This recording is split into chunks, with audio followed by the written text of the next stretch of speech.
بسم الله الرحمن الرحيم. الحمد لله رب العالمين، وصلى الله وسلم وبارك على من أرسله الله رحمة للعالمين وعلى آله وصحبه أجمعين. أما بعد، فقد فُجِعَ أهل السنة في العالم كله بفقدان رجل من رجالات العصر الحديث الذين سخروا حياتهم للدفاع عن دين الله والذب عن حياض سنة رسول الله صلى الله عليه وسلم. فُجِعْنا جميعا بوفاة الشيخ ربيع، هذا الجبل الراسخ والطود الشامخ، جزاه الله عن الإسلام والمسلمين خير الجزاء. والناس فيه بين متحسر مكلوم وشامت مشؤوم، ولا يكون ذلك إلا ممن ذاق سياط السنة وعرف وقع الحق إذا صدح به أهله، وأنف من نور الوحي إذا جلاه من صدق بما جاء به رسول الله صلى الله عليه وسلم. لقد ذهب الشيخ إلى ربه وترك وراءه إرثا ضخما من الجهاد العلمي والمواقف الحازمة والنصح المشفق والصبر الطويل على المخالفين، نصحا لهم ورفقا بهم مع حرص صادق على هدايتهم. فقد كان الشيخ ربيع رحمه الله مضرب المثل في الحلم والجلد، لا يعجل بالحكم ولا يفرح بالزلل، يرد ويرفق وينصح ويصبر، يرجو هداية المخالف كما يرجوها لنفسه، يحرص على جمع الكلمة على الحق، يبذل الوسع في كشف الشبهة وتجليتها، وإذا اضطر إلى الرد رد بالحجة والبرهان لا بالهوى والعدوان.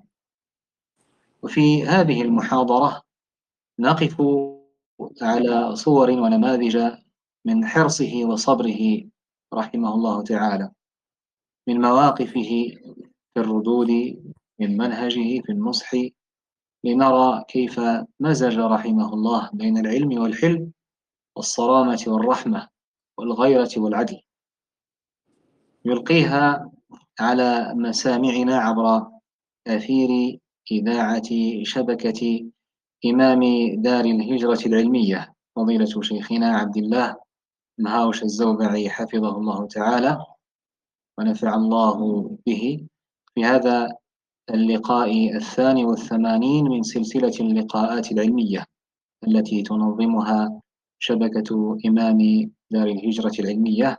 وفي هذا اليوم أو هذه الليلة، ليلة الاثنين 25 من شهر الله المحرم عام 47 و400 وألف، أسأل الله جل وعلا التوفيق والسداد. تفضلوا شيخنا، بارك الله فيكم. حياكم الله وبارك فيكم، وأسأل الله أن يوفقكم أنتم وإخوانكم بكل خير. الحمد لله رب العالمين، اللهم صل على نبينا محمد وعلى آله وأصحابه أجمعين. أما بعد، أيها الإخوة الأكارم، لا شك كما ذكر أخونا بارك الله فيه أن ما أصاب الأمة الإسلامية من مصاب فقد عالم عظيم، إمام من أئمة الهدى وناصح مشفق على الأمة. وإني إذ أقف معكم هذا اليوم ما أنا إلا أخ لكم، أسأل الله تعالى أن يجعلنا وإياكم من الثابتين عن هذا المنهج الطيب المبارك الوسط حتى نلقاه. ولا شك أيها الإخوة أن حاجة الأمة إلى العلماء حاجة ضرورية، العلماء الصادقين. والصدق هو ميزة العلماء الذين ينصحون أمتهم ويحيون من أجل هذه المهمة الكبرى، لا يريدون وراء علمهم منافع دنيوية ولا زعامات. ونحسب الشيخ رحمه الله تعالى من هؤلاء الصادقين الذين وقفوا لعقود بوجه البدع وكشف زيفهم وتحذير الناس من شرهم، وهو الخبير رحمه الله، لأن خطورة البدعة على الأمة أعظم من خطورة العدو الخارجي الكافر، فإن الأمة تهدم من الداخل بالبدع. وكذلك أيها الإخوة، مما لا شك فيه أن ذهاب العلماء هو أعظم أسباب هلاك الناس، ومن أعظم أسباب انتشار البدع.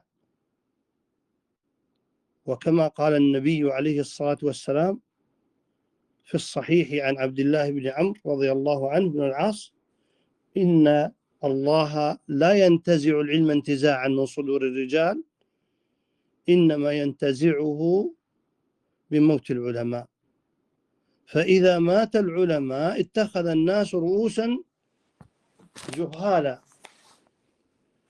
فسئلوا فأفتوا فضلوا أضلوا. وهذا هو السبب في انتشار البدع.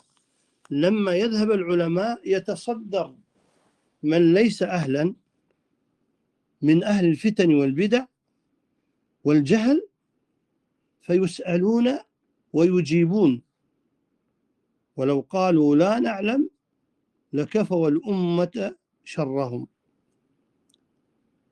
ونحن اليوم نقف عند بعض مواقف الشيخ رحمه الله في الصبر والنصيحة للأمة وللمخالف والموافق. وأنا أثناء اطلاعي على عنوان هذه المداخلة اطلعت صباح هذا اليوم لمقال طيب للشيخ خالد الظفيري حفظه الله، عنوانه الصبر على المخالف عند الشيخ ربيع بن هادي المدخلي رحمه الله، فأنصح به. وأقف معكم نظرة سريعة في التاريخ الحديث مع مخالفي الشيخ ربيع وكيف تعامل معهم الشيخ، لأنهم هؤلاء المخالفين أيها الإخوة إنما هم امتداد لمنهج منحرف افتعله أو اختلقه رجل يدعى عبد الرحمن عبد الخالق. وأنا من خلال اطلاعي على ما يحصل وجدت عامة شبهات هؤلاء الناس الذين جاءوا من بعده، من بعد عبد الرحمن، من أصحابه وحزبه، أمثال أبي الحسن الماربي وعرعور والحلبي وغيرهم، مقتبس شبهاتهم من عبد الرحمن عبد الخالق. فأحببت أولا أن أقف مع نصح الشيخ وصبره على عبد الرحمن عبد الخالق مع فجور هذا الرجل في الشيخ ونسبة ما ليس من كلامه إليه. فرحمه الله كما نقل لنا أصحابه الذين كان معه في ذاك الزمان، نصح عبد الرحمن قرابة 10 سنوات، ينصح عبد الرحمن عبد الخالق لأنه كان صاحبه في الجامعة. وأنا أقرأ عليكم نصا واحدا من نصيحة الشيخ لعبد الرحمن عبد الخالق قبل أن أذكر افتراءات عبد الرحمن على الشيخ. يقول الشيخ ربيع رحمه الله في رسالته في النصيحة إلى عبد الرحمن عبد الخالق، اسمع ماذا يقول: يقول: أخي الحبيب، من أبرز صفات المؤمن أن يحب لأخيه ما يحب لنفسه، وإني أحب لنفسي ولكم ولجميع إخواني المسلمين أن نتقلب في ظلال محبة الله ورضوانه، بعيدين كل البعد عن مواطن سخطه وأسبابه. وإنني أشعر أن من حق بعضنا على بعض التناصح والتواصي بالحق والتواصي بالصبر والتعاون الدائم ما عشنا على البر والتقوى. أسأل الله أن يوفقنا جميعا للقيام بذلك على أكمل الوجوه التي ترضي ربنا.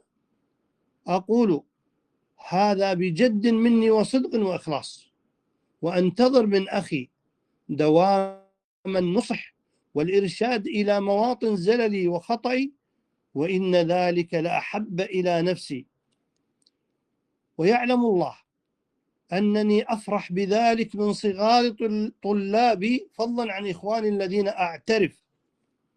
انظر إلى الأسلوب الذي يتسم به الشيخ رحمه الله. يقول: وإن ذلك لأحب إلى نفسي، ويعلم الله أني أفرح بذلك من صغار طلابي، فضلا عن إخواني الذين أعترف لهم بالفضل والعلم والذكاء والنبل، كما إنني أدرك في أعماق نفسي أن لإخواني ومشايخي واجبا كبيرا أن ألفت نظرهم إلى ما يبدو لي أنهم قد وقعوا فيه من الغفلة والخطأ الذي لم يسلم منه أحد من البشر. وكما أحب لنفسي أن أوفق من الله دائما للرجوع عن زلاتي وأخطائي عندما أنتبه وينبهني غيري. أحب مثل ذلك لأحبائي وإخواني في الله. يا إخوة، هذا النص الذي كله صدق وإخلاص وحب النصيحة لهذا الرجل الذي كان يجب عليه ماذا يستقبل من هذا النصح. وهذا والله يا إخوة فيه رد على من يتهم ويظلم الشيخ بأنه متعجل وأنه يغضب فيبدع ويضلل فورا. فهذا نص وثيقة من كلام الشيخ لكل من يدعي أن الشيخ رحمه الله كان متعجلا أو كان مندفعا في الرد أو كان يريد أن يضلل الناس ويبدعهم ويفرق المسلمين. هذه النصيحة ماذا قابلها عبد الرحمن عبد الخالق؟ يقول عبد الرحمن عبد الخالق: أنقل عن كلام الشيخ في كتابه النصر العزيز على الرد الوجيز. يقول عبد الرحمن عبد الخالق: ولما أراد الشيخ ربيع صرف شباب الإسلام عن اتباع الجماعات الإسلامية والدعاة والمصلحين، اخترع أصلا آخر من أصوله، وهو أن كل من وقع في بدعة وجب وصفه بالمبتدع، وأن كل مبتدع يجب هجره، ولا يجوز الاستفادة من علمه ولا دعوته ولا جهاده. هذا الكلام ينسبه عبد الرحمن عبد الخالق إلى الشيخ ربيع. انظر رد الشيخ عليه. طبعا كلام عبد الرحمن طويل، لكن نحن نقف عند المهم فقط. يقول الشيخ: وأما أنه اتهمه، وأما أنه مهما عمل من عمل صالح فلا يقبل، على أساس هذا كلام الشيخ ينقله عنه عبد الرحمن. فهذا وأمثاله من الأباطيل الكثيرة التي جلب بها علي عبد الرحمن، فلا يسعني إلا أن أذكره وأمثاله بقول الله تعالى: والذين يؤذون المؤمنين والمؤمنات بغير ما اكتسبوا فقد احتملوا بهتانا وإثما مبينا. ومما يدفع هذا الباطل الذي ذكره الشيخ، ثم إلى أن ذكر: وهذا الكلام، الشيخ يقول، يحتج به الكلام الذي نسبه للشيخ ربيع هو كلام الحداد. انتبه إلى الظلم والفجور، هو كلام الحداد، يعني محمود الحداد اللي هو إمام الحدادية اليوم. فالحداد، وقال الحداد طبعا، والشيخ رد عليه كما سنأتي، وقال الحداد: وأما الخوارج فقبح الله أمرهم فاحذرهم وحذر منهم من لقيت فوالله. يقول الحداد: فوالله إنهم لشرار الخلق كما وصفهم رسول الله صلى الله عليه وسلم، وهم وغيرهم، هنا الشاهد، وهم وغيرهم من أهل البدع لا ينفعهم جهاد ولا غيره حتى يتوبوا من بدعهم ويرجعوا إلى السنة. يقول الشيخ: وقد رددت عليه، رد على الحداد، فرددت عليه بقوله: ونحن نصفهم بما وصفهم به رسول الله صلى الله عليه وسلم، ونحذر منهم، بل ونحذر من كل البدع ومن كل داع إليها. ولكن، انتبه لجواب الشيخ بارك الله فيك، ولكن من أين لك يا حداد، من أين لك أن أهل البدع لا ينفعهم جهاد ولا عمل من صلاة وزكاة وصوم وحج وعمرة وبر وصلة رحم وبذل المال والنفس في الجهاد حتى يتوبوا، بهذا التعميم والإطلاق. ومن فهم هذا من أئمة الإسلام يسأله، يقول: من قال قبلك يا محمود الحداد مثل هذا القول؟ يكمل الشيخ: إن الكفر هو الذي يحبط العمل ولا تنفع معه الطاعة، أما البدعة فليست كذلك، فإنها هي التي ترد ولا تقبل ولكنها لا تحبط سائر عمله ما دام مسلما ولم يخرج عن دائرة الإيمان والإسلام. ألا تعلم أنك قد التحقت بركب الخوارج بهذه النظرة الجاهلة المصادمة للكتاب والسنة ولمنهج السلف الصالح؟ فبهذه النظرة الغالية صار الخوارج شرار الناس، وبهذا الظلم والغلو في النظرة إلى الذنوب صاروا خوارج. هذا هو المنهج الذي أدين الله به. انتهى كلام الشيخ من كتابه يوم لا ظل إلا ظله في رده في صفحة 118 في رده على محمود الحداد. فانظر أخي بارك الله فيك إلى نصيحة الشيخ رحمه الله إلى عبد الرحمن وكيف تلطف به غاية التلطف، ثم انظر إلى عبد الرحمن يفتري على الشيخ الفرية هذه بأنه يقول المبتدع لا يقبل منه لا صلاة ولا صوم ولا جهاد ولا كما سمعتم بارك الله. وهذه سنة أتباع عبد الرحمن عبد الخالق، وهم أنهم يلمزون الشيخ ويصفونه بما ليس فيه. فمثلا عرعور يقول الشيخ ربيع يقول أن النووي وابن حجر لا تقرأوا لهم ولا وهم مبتدعة، أو كما جاء كما مشهور هذا الكلام. وغيره ينسبون إلى الشيخ كلاما ليس موجود في كتبه ولا في مقالاته ولا في أشرطته. وأنا أذكر لكم هذا الأمر أيضا من باب مشاهدتي ووقوفي على أشياء في حياة الشيخ رحمه الله. من خلال ملازمتي للشيخ كان الشيخ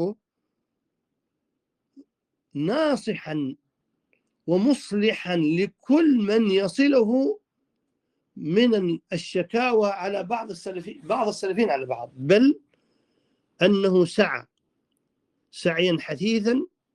وأعطيكم مثلا واحدا فقد اختلف بعض من ينتسب إلى السلفية والشيخ يظن فيهم خيرا ونحن نظن فيهم خيرا، وهم من الأسماء المعروفة في العراق، كانوا يأتون إلى الشيخ وكل ينسب نفسه إلى الشيخ ربيع، فيقول فاختلفوا اختلافا شديدا حتى بدع بعضهم بعضا، وهم عبد اللطيف الكردي وأبو منار العلمي.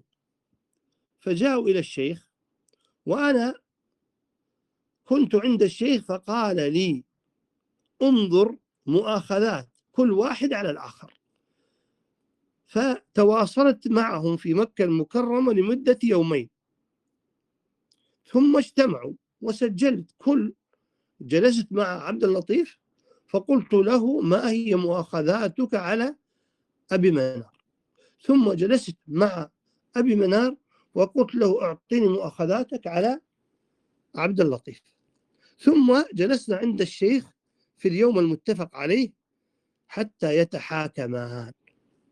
والله يا إخوة الذي حصل، وأنا أذكر هذا وأعرف من بعض من كان معنا في ذلك المجلس في بيت الشيخ، أظن بعد صلاة العشاء كان من الحاضرين أخونا الأخ زهير الجزائري أبو إسحاق، وكذلك الشيخ أحمد الزهراني وأخوة آخرين حاضرين. لكن الشاهد أن الشيخ لما جئنا وجلست والأوراق بيدي حتى أذكر مخالفات كل واحد على الآخر، فبدأت أقرأ فقال اسمعوا، يقول الشيخ اسمعوا، أنتم كلاكما سلفيان وأنتم أخوة سلفية، لماذا الخلاف؟ هذه أمور تافهة، وكلام المهم كلام هذا معناه. ثم قال أنا سأقص عليكم قصة. أنا ألفت كتابي منهج الأنبياء في الدعوة إلى الله، فيه الحكمة والعقل، فبلغني أن بعض المشايخ وهم فضلاء سلفيون وكانوا في بلد آخر، فلما قرأ الكتاب قال هذا ليس فيه حكمة ولا عقل.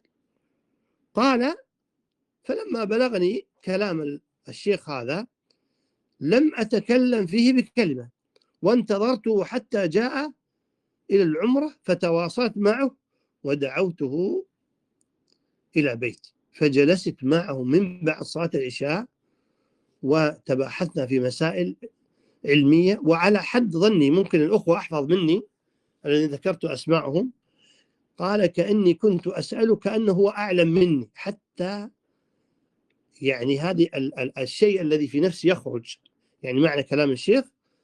قال ولم أذكر له أنك قلت في كتابي أنه ليس فيه حكمة وعقل. لماذا قال الشيخ هذا؟ هذه هي الحكمة في الدعوة إلى الله وجمع كلمة السلفيين. لذلك يا إخوة، وطبعا كتاب الشيخ تعرفون كتاب منهجي، والشيخ ممكن يقول له أنت ما تكلمت في الشيخ ربيع، أنت تكلمت في كتاب منهجي فيه طعن بمنهج السلف وتعظم المسألة، ولكن الشيخ أصلح الأمور بهذه الطريقة، ثم بعد ذلك يقول صالحت الأمور بيني وبين ذاك الشيخ. فكانت هذه القضية يذكرها لهذين الاثنين، فاصطلحوا وأصلح بينهم، مع أنهم في قلوبهم وفي نفوسهم أمراض كثيرة، والآن هم معروف شأنهم وحالهم، نسأل الله السلامة ونسأل الله الثبات على السنة. يا أخوة بارك الله فيكم، الذين ينسبون الشيخ أنه لا يصبر ويتعجل ويتكلم لأجل أن يفرق، والله ظلمه، وهم الذين ينسبون إليه هذا الكلام وقف معهم وقفة الرجال، ومن مواقفه معهم أنه لما اختلف مشهور وعلي الحلبي مع سليم الهلالي، ويمكن أنتم سمعتم أو ما سمعتم، كان الخلاف شديد جدا حتى بعضهم وصل إلى أنه يسب ويطعن بالبعض الآخر. ثم جاءه سليم الهلالي، والشيخ كعادته لا يحب أنه ينصح أمام الملأ، فنادى سليم واعتذر من الدرس أظن أو اعتذر من المجلس، وناداني أنا والأخ زهير أبو إسحاق الجزائري، فصعدنا عنده ودار كلام. الخلاصة ما نريد أن نطيل عليكم، لكن نضرب أمثلة حتى يعلم الذين لا يعلمون مدى صبر ونصح الشيخ على مخالفيه فضلا عن إخوانه.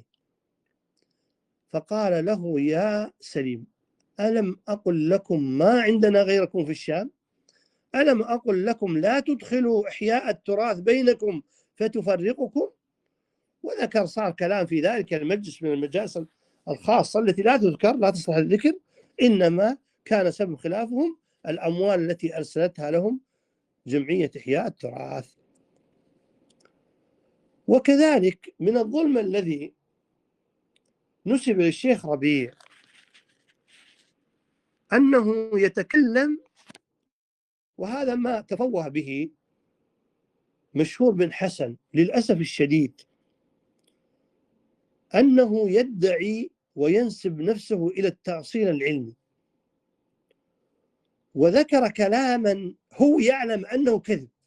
أنا ما أدري لماذا ذكر هذا الكلام إلا لشيء واحد الذي أعلمه، أن الله تعالى يريد فضحه، وإلا هذا الرجل معظم جدا عند القوم، بل يعد من أعلم طائفة المميعة الحلبية، بل هو عندهم يفوق الحلبي علما وتأصيلا. ولكن قال كلاما خالف الواقع تماما، وهو أن الشيخ يضرب مثلا على تعجل الشيخ، وأن الشيخ متحيز، وأن الشيخ ظالم لا يعدل، أن الشيخ يرد على المخالفين من خارج بلده، هكذا يقول. أول كلمة سمعتموها، مع أن الشيخ، وهذا الكلام يا إخوة ما يستطيع أو لا يستطيع أحد إنكاره، هم أنفسهم المميعة المغفلين أو المغشوشين بهؤلاء لا ينكرون ذلك. وهو من رد على سلمان وسفر وناصحهم كثيرا، ومن يجرؤ على الرد على الشيخ بكر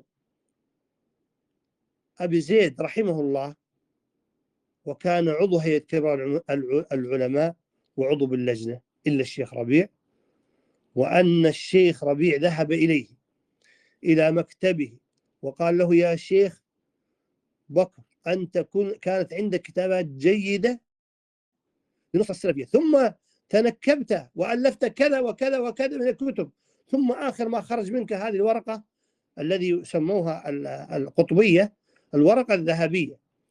ومن تناقضات الحلبية الذين يدعون أنهم ضد التكفيرية أنهم ينشرونها ويفتخرون بها، ويفتخرون برد بكر أبو زيد على الشيخ ربيع.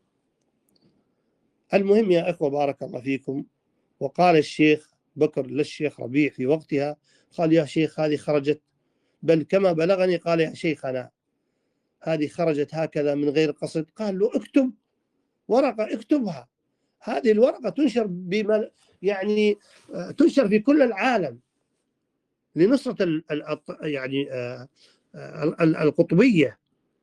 فقال: يا شيخ إن شاء الله. المهم، والشيخ بكر لم يبين، فألف كتابه الحد الفاصل بين الحق والباطل، من أروع الكتب التي ألفت في الردود على الإطلاق فيما أعلم. ولذلك يا إخوتي أنا أنصحكم، نحن السلفيون نحتاج أن نتعلم ونقرأ وندرس منهج الشيخ دراسة حقيقية صحيحة، حتى نكشف فجور وظلم هؤلاء، وأن خطورة هؤلاء فاقت خطورة المبتدع الأصليين. وصدق الشيخ رحمه الله لما قال: السلفي إذا انحرف يكون أشد على السلفية من المبتدع الأصلي، لأنه ينحرف عن علم. فالشيخ ألف كتاب الحد الفاصل وعرضه على الشيخ الفوزان. ما يذكرون هذا أبدا هؤلاء، ولو كانوا منصفين، ولو كانوا يتكلمون بلسان العلم وقانون العلم، لعلى أقل تقدير أنصفوا وذكروا أن الشيخ ربيع رد على، كما أن بكر أبو زيد رد، فالشيخ ربيع أيضا رد. وينشرون الكتاب ويقولون الكتاب كذا رد. فبقي 7 سنوات، انظر إلى الصبر، 7 سنوات الكتاب مؤلف عند الشيخ الفوزان وعند بكر أبو زيد النسخة أيضا للنصيحة، حتى أن الشيخ الفوزان فيما أعلم أنه اتصل على الشيخ ربيع أو الشيخ ربيع اتصل على الفوزان فقال اطبع الكتاب يا شيخ ربيع، فطبع كتاب الحد الفاصل. ومن أدب الشيخ بكر رحمه الله أنه ما تكلم بكلمة ضد الشيخ ربيع إلى أن مات، خلاف هؤلاء الذين يسعون بين الناس بلبس الحق بالباطل وتشويه دعوة الشيخ ربيع ونسب الشيخ ونسب إلى الشيخ ربيع ما ليس من كلامه. ولذلك يا أخوة القاعدة العلمية تقول: إذا وصفك المخالف بما ليس فيك فاعلم أنه على الباطل. إذا وصفك المخالف بما ليس فيك فاعلم أنه على الباطل. لماذا؟ لأنه لو كان على الحق وكان عنده من الإنصاف شيء ولو بيسير ينقل كلامك ثم يرد عليك، وهذا هو العدل. هم ما جاءوا بكلام من كلام الشيخ ربيع كما رأيتم قبل قليل، ما جاءوا بكلام من كلام الشيخ ربيع وردوا على الشيخ ربيع، إنما لفقوا كلام الحداد ونسبوه للشيخ ربيع حتى يشوهون ويظهرون بمظهر أنهم هم السلفيون، والشيخ ربيع هو الذي يفرق السلفية ويخرج أصولا باطلة. والشيخ ربيع رحمه الله يقول: ولا ما أصلت ولا أصلا واحدا. بارك الله فيكم أخي. يعني حقيقة الكلام كثير جدا وأنا أخشى أن أطيل عليكم،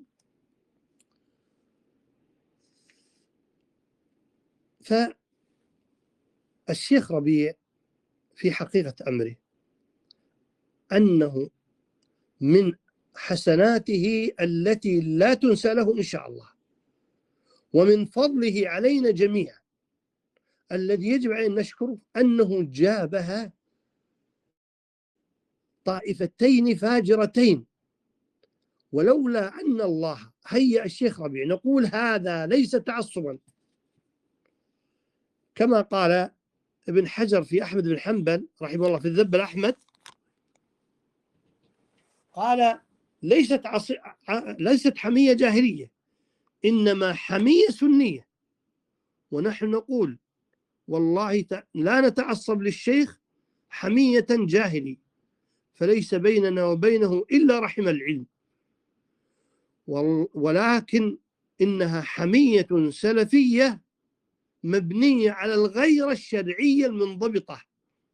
فالشيخ لولا الله سبحانه وتعالى أن هيأه في هذه العقود المتأخرة بغياب كثير من العلماء، والله يا إخوة لهؤلاء باسم السلفية التي اصطنعوها وصوروا سلفية خاصة بهم تجمع كل أهل الشر أنهم سلفيون، بل والله وضعوا قاعدة من الفجور ما لا توجد حتى عند أفجر أهل البدع.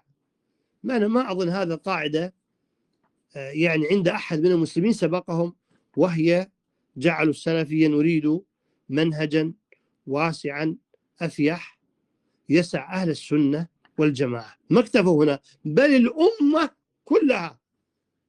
إيش هذا الذي يسع الأمة كلها؟ يعني كل واحد يدعي الإسلام هو سلفي، يسع الأمة كلها، المعتزلي والجهمي والأشعري والقدري والجبري، هذا كله إيش عندهم؟ أشاءوا أم أبوا يا أخوة، شاءوا أم أبوا، هذا لازم.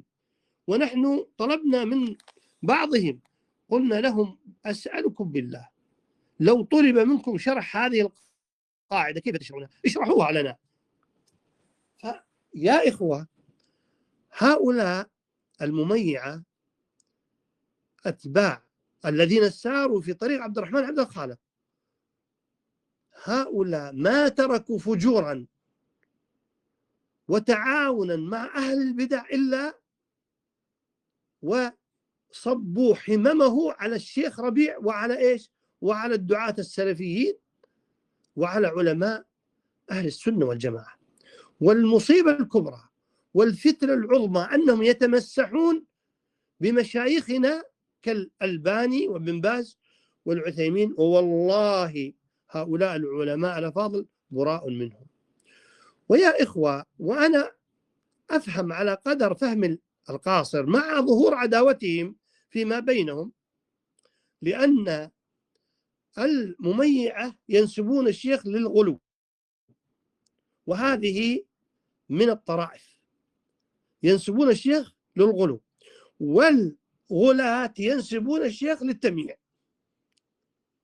والغلاة، واقرأوا، أنا أعطيكم، واقرأوا كتاب الشيخ في رد على فوز البحريني، كيف أنه يتهم الشيخ بأنه مميع لأنه نصح سلمان وسفر. واقرأوا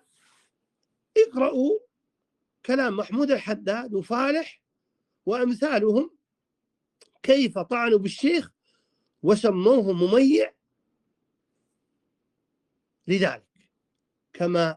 كما أنه اقرأوا بالمقابل كلام الحلبي وأتباعه وأصحابه كيف ينسبون إلى الشيخ أنه من جماعة الغلو. ولا ذولا جاءوا بدليل، ولا هؤلاء جاءوا بدليل، ولا أولئك جاءوا بدليل من كلام الشيخ ربيع. فبارك الله فيكم أخي، هذه الطائفتان اللتان آذت السلفية أذية ما آذتها الصوفية ولا المنحرفين من المعتزلة والجهمية وغيرهم. لماذا؟ لأنهم نسبوا أنفسهم إلى السلفية والسلفية منهم براء. ولذلك أذكركم بكلمة يقولها الشيخ فيهم: هذا فلان أخس من كذا، فلان أخس من كذا. لماذا يقول فلان أخس؟ من ناس قد أجمع الأمة على إما كفرهم أو تبديعهم وتضليلهم، لأن الشيخ عرف خطورة هؤلاء، عرف خطورة هؤلاء. ووالله يا أخوة، وأنا ما أريد الطيل كما ذكرت، ولكن الكلام بعضه لابد أن يذكر. أبو الحسن المأربي من توسط له في السعودية حفظها الله من شر الأشرار وكيد الفجار في الإقامة؟ الشيخ ربيع كان منبوذا أبو الحسن وتوسط له الشيخ في الإقامة في المملكة. وانظر على الحلبي من وقف معه لما أصدرت هيئة كبار العلماء برئاسة الشيخ عبد العزيز آل الشيخ حفظه الله، أصدروا بأن عنده أقوال سارت على طريقة المرجئة، الفتوى معروفة. جاء به الشيخ إلى مكة، ثم أخذه إلى الشيخ الفوزان وقال له: يا شيخ، أخونا علي ضد التكفير، وذكر فيه أشياء عند كتاباته كذا وكذا. فقال له الشيخ الفوزان: يا علي، لا تكتب في الإيمان بشيء، لا تكتب شيئا في الإيمان، واترك الأمر علي أنا أعالجه. بعد فترة قصيرة عن الحلبي كتبه، ولم يسمع تصريحة الشيخ الفوزان ولا الشيخ ربيع. وأيضا ذهب إلى الشيخ عبد العزيز المفتي، وأيضا نصحه الشيخ عبد العزيز ومن انتصح. والشيخ ربيع من شجاعته رحمة الله عليه كتب اسمه في كتاب في وقتها في بيان مسمى الإيمان عند أهل السنة والجماعة، ومعه علي وأصحاب علي. فانظروا إلى شدة المواقف العظيمة مع هؤلاء، مع صعوبة الموقف، ومع ذلك هؤلاء أول من طعنوا في الشيخ ربيع: أبو الحسن المأربي وعلي الحلبي. والله إني لا أعلم أن الشيخ مواقفه مع عبد اللطيف الكردي، مع أبي منار العلمي، مع رائد الطاهر، والله ما تذكر، يعني ما عندي وقت أو يسعني الوقت أن أذكرها، لكن والله أكرمهم إكرام كأولاده، ومع ذلك ظهر منهم ما ظهر. بارك الله فيكم. المهم يا إخوة، أنا أختم لكم في ما بعد ما سمعتم مني ما رأيته وسمعته من صبر الشيخ رحمة الله عليه نصيحة الشيخ ربيع للسلفيين. دائما ينصح الشيخ ربيع السلفيين أن يأتلفوا ولا يختلفوا، ويتناصحوا ولا يتفاضحوا، وكل ما تحصل من أخطاء بينهم لا تحل إلا بالتناصح فيما بينهم والرجوع بعضهم إلى بعض، ولا حاجة إلى النشر كما هو حال الوضع اليوم وقبل اليوم. وكما قال الشيخ العلامة عبد الله بن عبد الرحيم البخاري حفظه الله، قال: لا تحل المشاكل بين السلفيين بالنشر على وسائل التواصل، أو كما قال بهذا المعنى بارك الله فيكم. فالنصيحة التي نصح الشيخ ربيع أبنائه وإخوانه بالائتلاف وترك الخلاف. فأقرأ لكم بعض من ذلك. قال رحمه الله بعد كلام: أنا أنصح إخواني دائما وأبنائي من طلاب العلم أن يبتعدوا عن أسباب الخلاف، يعني التمسك بالنصوص أمر حتم ولا بد منه، لكن الاجتهادات التي قد تؤدي إلى الفرقة فيه اجتهادات نافعة ينفع الله بها الإسلام والمسلمين، ولهذا بقي باب الاجتهاد مفتوحا لنفع الأمة ولهدايتهم والاستنباط من كتاب الله وسنة الرسول عليه الصلاة والسلام. والذي يقفل باب الاجتهاد غلطان وليس له أي دليل. ولكن أولا هنا كذلك لا يجتهد إلا الكفؤ الذي تزود من علوم الكتاب والسنة واللغة وغيرها، هذا يجتهد وينظر فيما ينفع المسلمين حينما تنزل بهم النوازل. وأما طلاب العلم ففيهم ما يستطيع من فهم النصوص، ولكن في الحوادث والنوازل يعني لا يتكلم فيها إلا أفذاذ أهل العلم، حتى كثير من العلماء قد لا يرتفع إلى هذا المستوى.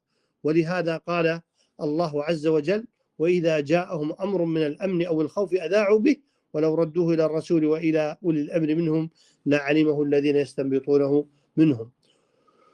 وأولو الأمر هم العلماء والحكام، وليس كل أحد منهم يستطيع أن يواجه الأحداث بالاستنباط والتغلغل في معرفة الأحكام إلا الأفراد. فالآن إذا جاءت الأحداث خاض الناس يخوض الرجال والنساء والأطفال وصغار طلاب العلم، هذه الأمور تسند إلى أولي الأمر المسلمين وإلى من هو أرقى وأعرف بمواجهة الأحداث. هذه الأمور يا إخوة الآن ما الذي يجعل كثيرا من الطيبين يختلفون؟ هو الخوض في أمور لا يحسنونها. فهذه الأمور والأحداث والنوازل ترجع إلى نوعية خاصة من العلماء بارك الله فيكم، لا لكل أحد. فأرى أن جماعة كلهم على منهج واحد، ولكن يختلفون ويحذر بعضهم من بعض. ما أصل هذا التحذير؟ من أسباب هذا التحذير الخوض في الكلام، وإذا خاضوا في الكلام أدى إلى الفرقة، وإذا جاءت الفرقة نشأت الآراء الفاسدة التي قد تسبب التحذير. فأرى أن من أسباب هذه الفرقة والاختلافات والتنابز بالألقاب إلى آخره من أسبابها أن كل الناس يخوضون في هذه المعاميع التي ليسوا أهلا لها، ولو ردوا الأمر إلى أهله لما وجدت مثل هذه الخلافات. المهم بارك الله فيكم، هذه بعض نصيحة الشيخ. فالواجب على من يحترم الشيخ ربيع ويشكره على ما قدم للإسلام أن يحترم وصاياه. والله يا إخوة كثيرا ما يقول الشيخ أن السلفيين فيهم خير عظيم إذا صلحت النيات. والله يا إخوة أنا سمعت سماعا شفهيا أو شفويا من شيخنا الشيخ زيد لما عرضت له بعض المسائل، قال: يا ولدي كل سلفي فيه خير إذا صلحت النية. فيا أخوة نحن السلفيون إذا صدقنا الله وصلحت نياتنا كلنا فينا خير. لا تقل فلان هذا ما في خير عامي، والله يا إخوة السلفي العامي فيه خير، فلا يفتخر بعضكم على بعض. والواجب علينا أن نسلك طريقة الشيخ فبارك الله فيكم، وأسأل الله أن يحفظنا وإياكم على السنة، ويرحم شيخنا رحمة الله عليه رحمة واسعة، وأن يجعلنا من الثابتين على المنهج السلفي إلى أن نلقاه. وأنا أعتذر منكم لأني لست أهلا لمثل هذا الكلام وتقييمه أو ذكره، إنما أنا أسأل الله أن أكون قد أديت بعض حق الشيخ ربيع الذي هو في رقبتي، وأسأل الله لكم التوفيق والعافية، وصلى الله على نبينا محمد وعلى آله وصحبه وسلم.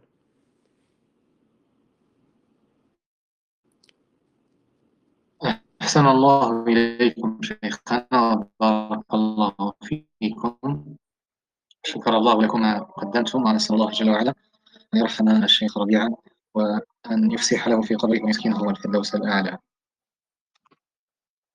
آمين.